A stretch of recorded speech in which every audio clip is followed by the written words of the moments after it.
Hi guys.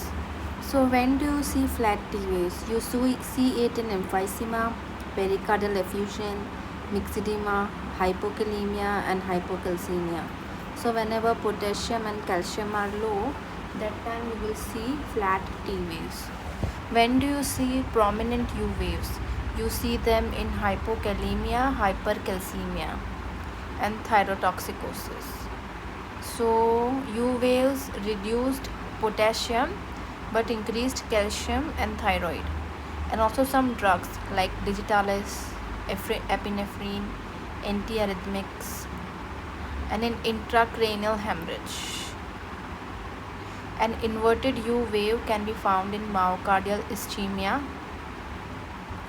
or left ventricular volume overload. So when the U wave, if it's inverted, they are telling to see the example below. I don't see any U wave in this example, inverted or whatsoever. But if the U wave is inverted, it is seen in MI or left ventricular volume overload. So inverted U wave is in MI or left ventricular volume overload. What is the significance of long QT syndrome and what are its causes? Long QT syndrome is that QTC is more than 0.47 seconds. So QTC is independent of heart rate and it's longer in females. Here you can see significance is increased vulnerability to malignant ventricular arrhythmias, syncope and sudden death. What is the importance of long QTC syndrome? More than 0.04 in 0.4 in males. It is increased vulnerability to malignant ventricular arrhythmias and sudden cardiac death and syncope. Causes drugs, many antiarrhythmics, tricyclics, phenothiazines, electrolyte abnormalities like decreased potassium, calcium, magnesium, electrolytic abnormalities, mostly decreased potassium, calcium, magnesium, CNS disease, especially subarachnoid hemorrhage, stroke, trauma, hereditary long QT syndrome, Romano-Ward syndrome, coronary heart disease, post-MI patients. See the ECG below. So here they are saying it has long QT interval. So PQRST.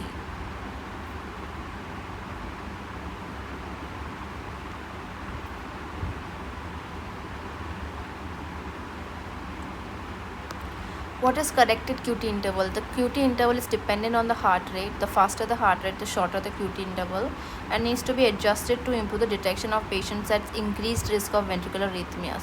This is calculated by Bassett's formula that corrected QT interval is equal to QT divided by root of RR. How can one differentiate between Wolff-Parkinson-White and Lown-Gegong-Levin syndromes? Wolff-Parkinson-White syndrome, an accessory pathway called the Kent bundle, connects the right atrium to the right ventricle and the left atrium to the left ventricle, and this causes an early activation of the ventricles. Delta waves appear and a short PR interval. The features are short PR interval less than 0.12 seconds. 0.12 divided by 4 is 3 small boxes. Initial slurring of QRS complex. Delta waves representing early ventricular activation through normal ventricular muscle and region of accessory pathway, and prolonged QRS duration, mostly more than 3 small boxes, and secondary ST to T changes due to altered ventricular activation sequence. See the ECG below. So here you can see the delta waves, that is slurring.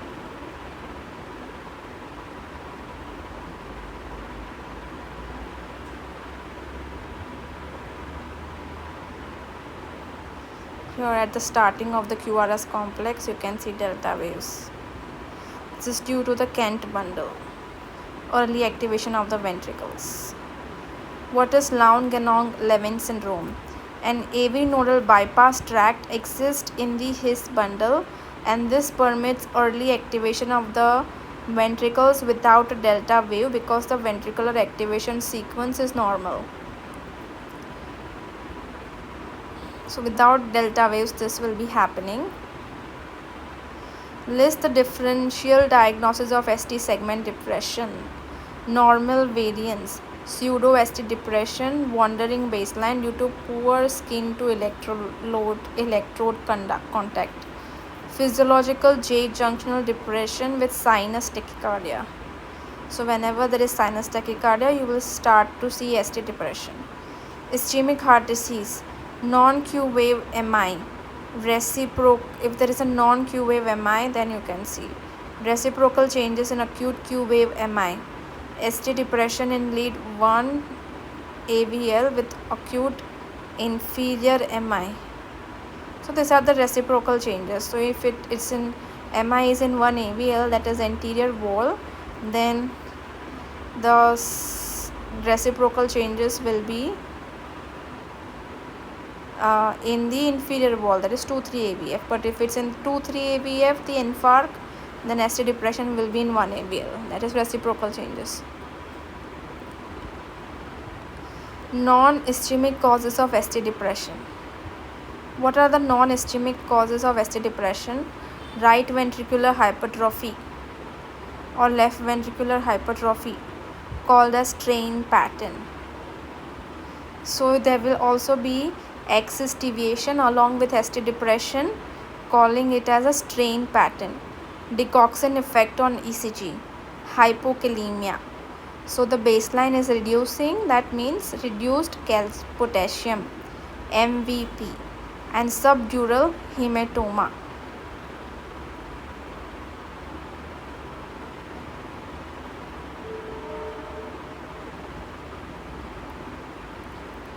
Right ventricular hypertrophy, left ventricular hypertrophy, strain pattern, digoxin effect on ECG, hypokalemia, MVP, and subdural hematoma.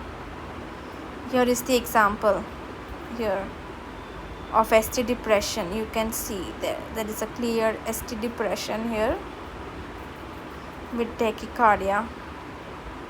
What are the causes of right bundle branch block and criteria for diagnosis? Causes, it could be normal. It is a transient block in pulmonary embolism, coronary artery diseases, atrial septal defect. Right bundle branch block you can see in normal pulmonary embolism, coronary artery disease, and atrial septal defect. Initially in MVP we can see ST depression and RBB can be seen ASD. Criteria for diagnosis. So there should be a right axis deviation. So right axis deviation is 1 and AVF you have to see they both are leaving each other. 1 AVL. Both are positive, then it's normal. Both are leaving each other, then it's left axis deviation. So I don't know why they gave this example. This looks axis is normal in this ECG. QRS duration more than 0.12 seconds. QRS, so more than 3. Secondary R wave seen in V1 and V2 resulting in M-shaped QRS complex. So M pattern, M for marrow in V1 and V2. You can see the M pattern in V1 and V2. Deep slurred S wave in left precordial leads. Before V5, V6, deep slurred V waves. And then left bundle branch block on ECG, you will have left axis deviation, QRS complex will be broad, and then M pattern will be in V4 to V6. So if it's in M pattern in V1, V2, it's right bundle branch block, and V4 to V6, that is the precordial left precordial leads, left side, then it is left bundle branch block. What are the causes of left bundle branch block? One is ischemic heart disease, myocarditis, hypertrophy, cardiomyopathy, and aortic wall prolapse. Left bundle branch block causes ischemic heart disease, myocarditis, hypertrophy, cardiomyopathy, and aortic wall prolapse. In mitral wall prolapse, you can see ST depression. In aortic wall disease, you can see left bundle branch block. Example are here.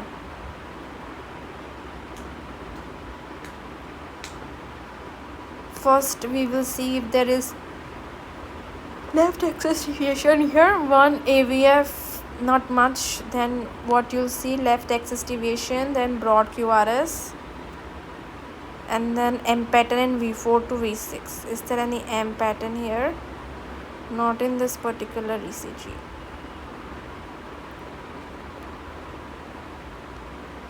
You have the secondary QRS complexes.